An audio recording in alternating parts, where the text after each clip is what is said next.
Bismillah ar-Rahman ar-Rahim. Assalamu alaikum wa rahmatullahi wa barakatuh.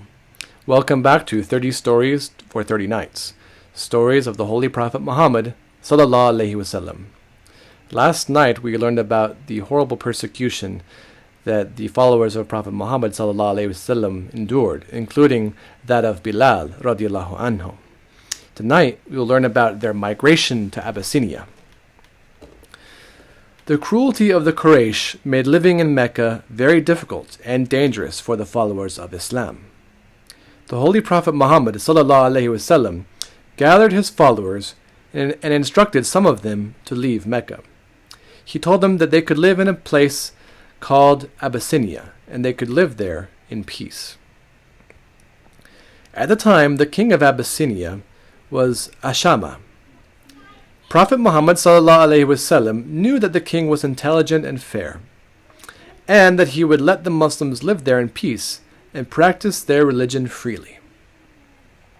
At first, only a handful of Muslims had the ability to leave Mecca. If the Quraysh knew that the Muslims were leaving for Abyssinia, they would stop them and continue to punish them. So the Muslims had to plan the departure in secret, and they left without even saying goodbye to their close friends and family. It made them sad to be away from their families, but by leaving for other places, they were going to spread the message of Islam. Soon after they started their journey, the Quraysh discovered their plans, and they became enraged. They set out in pursuit of them, but they were too late. The Muslims were already on a trade ship headed to Abyssinia.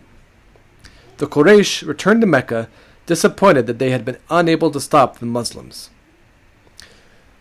When the Muslims reached Abyssinia, they found it to be exactly as the Prophet Muhammad ﷺ told them it would be.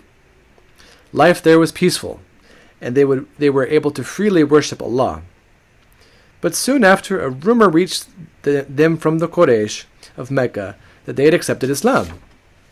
The Muslims were overjoyed and set off to return to their home. Surely it would now be safe to live in Mecca. But once they reached Mecca, they learned that that rumor was false. Now the Muslims had to decide whether to make the long journey back to Abyssinia or to stay in Mecca, where they may be persecuted again. In the end, some of them returned to Abyssinia, while others quietly re-entered Mecca. We'll find out more about what happens in Abyssinia tomorrow night, but first, let's turn to a few questions. Number 1. Why did the Muslims travel to Abyssinia?